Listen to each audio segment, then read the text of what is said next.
अथ वैकृतिकम रहस्यम। ऋषि कहते हैं, राजन, पहले जिन सत्व प्रधान त्रिगुणमयी महालक्ष्मी के तामसी आदि भेद से 3 रूप स्वरूप बतलाए गए, वे ही शर्वा, चंडिका, दुर्गा, भद्रा और भगवती आदि अनेक नामों से कही जाती है। तमोगुणमयी महाकाली भगवान महाविष्णु की योग निद्रा कही गई है। मधु और कैडभ का नाश करने के लिए ब्रह्मा जी ने जिनकी स्तुति की थी, उन्हीं का नाम महाकाली है। उनके 10 मुख, 10 भुजाएं और 10 पैर है। वे काजल के समान काले रंग की है तथा 3 नेत्रों की विशाल पंक्ति से सुशोभित है। भूपाल, उनके दांत और दाढ़ें चमकती रहती है। यद्यपि उनका रूप भयंकर है, तथापि वे रूप सौभाग्य, कांति एवं महमती संपदा की अधिष्ठान है। वे अपने हाथों में खड्ग, बाण, गदा, शूल, चक्र, शंख, भुशुंडी, परिघ, धनुष तथा जिससे रक्त चूता रहता है ऐसा कटा हुआ मस्तक धारण करती है। ये महाकाली भगवान विष्णु की दुस्तर माया है। आराधना करने पर ये चराचर जगत को अपने उपासक के अधीन कर देती है। संपूर्ण देवताओं के अंगों से जिनका प्रादुर्भाव हुआ था, वे अनंत कांति से युक्त साक्षात महालक्ष्मी है। उन्हें ही त्रिगुणमयी प्रकृति कहते हैं तथा वे ही महिषासुर का मर्दन करने वाली है। उनका मुख गोरा, भुजाएं श्याम, स्तनमंडल अत्यंत श्वेत, कटिभाग और चरण लाल तथा जंघ और पिंडली नीले रंग की है।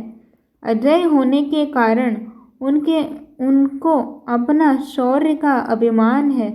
कटी के आगे का भाग बहुरंगे वस्त्र से आच्छादित होने के कारण अत्यंत सुंदर एवं विचित्र दिखाई देता है। उनकी माला, वस्त्र, आभूषण तथा अंगराग सभी विचित्र है। वे कांति, रूप और सौभाग्य से सुशोभित है। यद्यपि उनकी हजारों भुजाएं हैं, तथापि उन्हें 18 भुजाओं से युक्त मानकर उनकी पूजा करनी चाहिए। अब उनके दाहिने ओर के निचले हाथों से लेकर बाईं ओर के निचले हाथों के रूप में क्रमशः जो अस्त्र है, उनका वर्णन किया जाता है। अक्षमाला, कमल, बाण, खड्ग, वज्र, गदा, चक्र, त्रिशूल, परशु, शंख, घंटा, पाश, शक्ति, दंड, चर्म, धनुष, पानपात्र और कमंडलू। इन आयुधों से उनकी भुजाएं विभूषित है। वे कमल के आसन पर विराजमान है, सर्वदेवमयी है तथा सबकी ईश्वरी है। राजन, जो इन महालक्ष्मी देवी का पूजन करता है, वह सब लोकों तथा देवताओं का भी स्वामी होता है। जो एकमात्र सत्वगुण के आश्रित हो, पार्वती जी के शरीर से प्रकट हुई थी, वह जिन्होंने शुंभ नामक दैत्य का संहार किया था, वे साक्षात सरस्वती कही गई है। पृथ्वीपते, उनके 8 भुजाएं हैं तथा वे अपने हाथों में क्रमशः बाण, मुसल, शूल, चक्र, शंख, घंटा, हल एवं धनुष धारण करती है। ये सरस्वती देवी, जो निशुंभ का मर्दन तथा शुंभासुर का संहार करने वाली है, भक्तिपूर्वक पूजित होने पर सर्वज्ञता प्रदान करती है। राजन, इस प्रकार तुमसे महाकाली आदि तीनों मूर्तियों के रूप बतलाए और अब जगन्माता महालक्ष्मी की तथा इन महाकाली आदि तीनों मूर्तियों की पृथक पृथक उपासना श्रवण करो।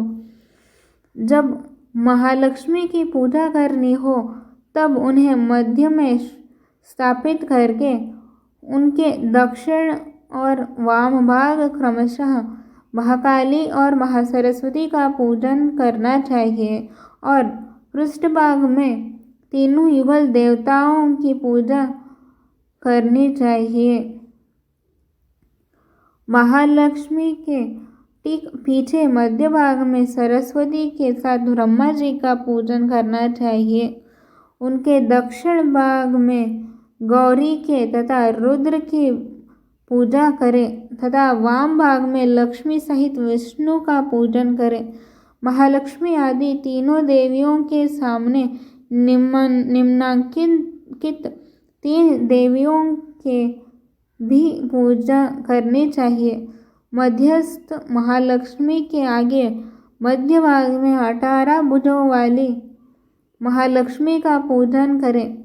उनके वाम भाग में 10 मुखों वाली महाकाली का तथा दक्षिण भाग में 8 भुजाओं वाली महासरस्वती का पूजन करें। राजन, जब केवल 18 भुजों वाली महालक्ष्मी का अथवा 10 मुखी काली का या 8 भुजा सरस्वती का पूजन करना हो, तब सब अरिष्टों की शांति के लिए इन दक्षिण भाग में काल की और वाम भाग में मृत्यु की भली भांति पूजा करनी चाहिए। जब शुंभासुर का संहार करने वाली अष्टभुजा देवी की पूजा करनी हो, तब उनके साथ उनकी 9 शक्तियों का और दक्षिण भाग में रुद्र एवं वाम भाग में गणेश जी का पूजन करना चाहिए। नमो देवी ऐसे इस स्तोत्र से महालक्ष्मी की पूजा करनी चाहिए तथा उनके 3 अवतारों की पूजा के समय उनके चरित्रों में जो स्तोत्र और मंत्र आए हैं उन्हीं का उपयोग करना चाहिए। 18 भुजों वाली महिषासुर मर्दिनी महालक्ष्मी ही विशेष रूप से पूजनीय है, क्योंकि वे ही महालक्ष्मी, महाकाली, महासरस्वती कहलाती है। वे ही पुण्य पापों की अधीश्वरी तथा संपूर्ण लोकों की महेश्वरी है। जिसने महिषासुर का अंत करने वाली महालक्ष्मी की भक्तिपूर्वक आराधना की है, वह संसार का स्वामी है। अतः जगत को धारण करने वाली भक्तवत्सला भगवती चंडिका की अवश्य पूजा करनी चाहिए। आर्घ्य आदि से आभूषणों से गंध, पुष्प, अक्षत, धूप, दीप तथा नाना प्रकार के भक्ष्य पदार्थों से युक्त नैवेद्यों से, रक्त संचित बलि से, मांस से तथा मदिरा से देवी का पूजन होता है। प्रणाम।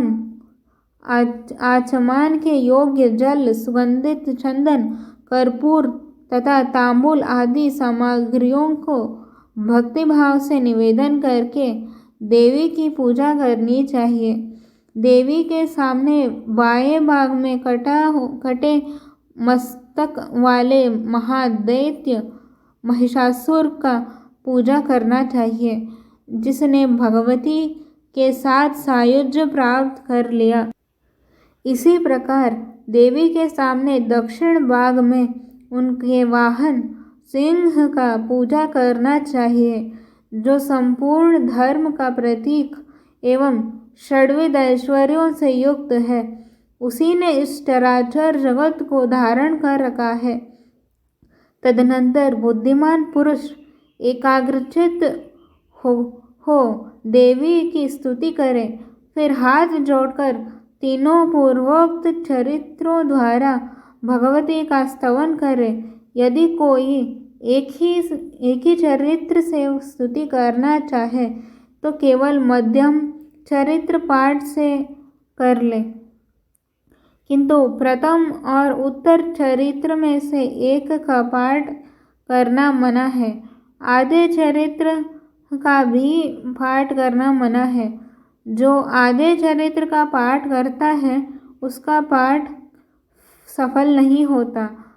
पाठ समाप्ति के बाद साधक प्रदक्षिणा और नमस्कार तथा आलस्य छोड़कर जगदम्बा के उद्देश्य से मस्तक पर हाथ जोड़े और उनसे बारंबार त्रुटियों या अपराधों के लिए क्षमा पर प्रार्थना करें।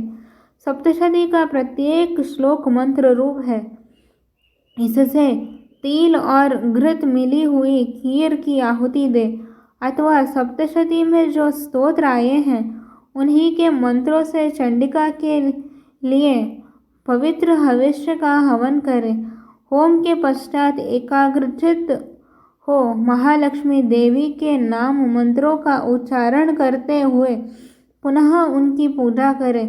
तत्पश्चात मन और इंद्रियों को वश में रखते हुए हाथ जोड़े विनती भाव से देवी को प्रणाम करें और अंतःकरणों में स्थापित करके उन सर्वेश्वरी चंडिका देवी का देर तक चिंतन करते करते उन्हीं में तन्मय हो जाए। इस प्रकार जो मनुष्य प्रतिदिन भक्ति पूर्वक परमेश्वरी का पूजन करता है वह मनोवांछित भोगों को भोग कर अंतिम में देवी का सायुज्य प्राप्त करता है। जो भक्तवत्सला चंडिका का प्रतिदिन पूजन नहीं करता, भगवती परमेश्वरी उसके पुण्यों को जलाकर भस्म कर देती है। इसीलिए राजन, तुम सर्वलोक महेश्वरी चंडिका का शास्त्रोक्त विधि से पूजन करो, उससे तुम्हें सुख मिलेगा।